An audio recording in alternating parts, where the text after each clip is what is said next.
Life in today's world always seems to be so busy and so fast paced that it doesn't even seem like you have time to sit down and eat an actual dinner anymore.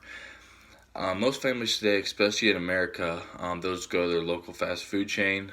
It's quick, it's convenient. At the time, it seems pretty cheap.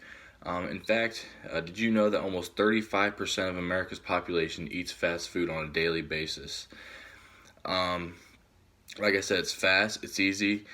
You can enjoy dinner without the hassle of making the dinner, having to clean the dishes afterwards. And although it's fast and easy, fast food may be slowly not killing only your bank account, but your body as well. In a recent study done by Stefan Stender, fast food is directly linked to diseases such as heart attacks, strokes, and obesity. The reasons for that is when you eat fast food, there's a whole lot of calories that go into it.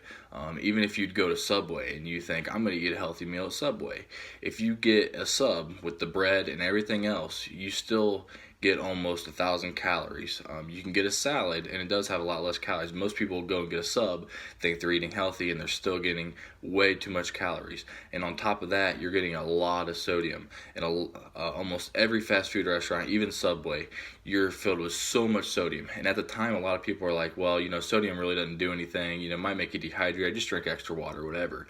But it does play a role later on in your life. It can cause heart attacks, because it can clog your arteries and stuff. So if you eat a lot of sodium per day, you can clog a lot of arteries. And right now, when you're 15, 20, 30, you might not notice it. Once you get up in your 50s and 60s, you start having heart failures and different other things. That's when you really see the effects of all that sodium you ate when you were younger. Another thing is the fat. The daily recommended fat value for most people is between 40 and 70 grams per day. And if you go to somewhere like KFC, one meal alone is 40 to 70 grams of fat. So in just one meal, you already exceed your daily limit for fat. And eating healthy doesn't always mean that you can't enjoy your food. You can definitely enjoy your food. You can set goals for yourself. A lot of people that are in the fitness industry, they refer to it as a cheat meal.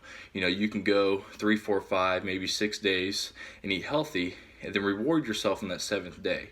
And even if you don't go 6 days and then reward yourself, on just that 7th day with a cheat meal, if you eat your occasional brownie, go out for ice cream every once in a while, you can still eat bad, but just the majority of it has to be healthy.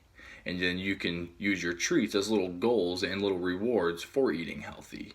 There's even a quote done by Alice Lichtenstein, and she said, occasionally eating that brownie at a party or indulging in a strip of bacon while on vacation is not going to undermine all your efforts to improve your eating pattern or moderate your calorie intake. There's a lot of people that say, you won't get fit in one day just like you won't get fat in one day. It works hand in hand. You just have to set goals for yourself, and like I said, use that cheat meal as a goal, and use that as a reward for eating healthy. And like I said, should you start eating healthy, you set yourself up very well for your future life. You set yourself up, you'll just feel better when you're in your 50s and 60s. You won't have as much heart failure. You won't be dealing with obesity or diabetes or something like that. So not only makes you feel better, it also can help you live longer. And it may seem cheap up front.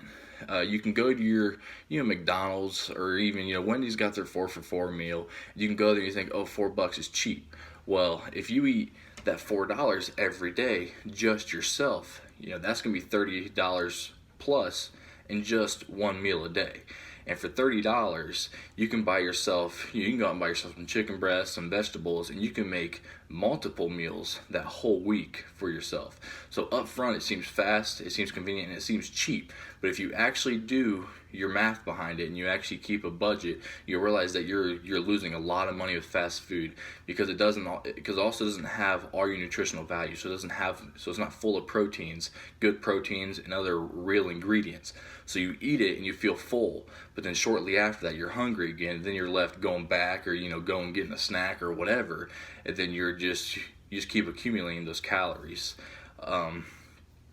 For a lot of people, fast food is a normal way of life. It's easy, it's fast, it's convenient, and making the change is hard. It's one of the biggest struggles for almost everyone in America. You know, the hardest part is actually getting started. Once you get started, it gets easier from there. And I know it sounds impossible, but if you can stay on a healthy diet, you'll get to a point where your body has changed into that. And so when you go out and you drink pop or you eat a brownie, you actually don't even feel good anymore.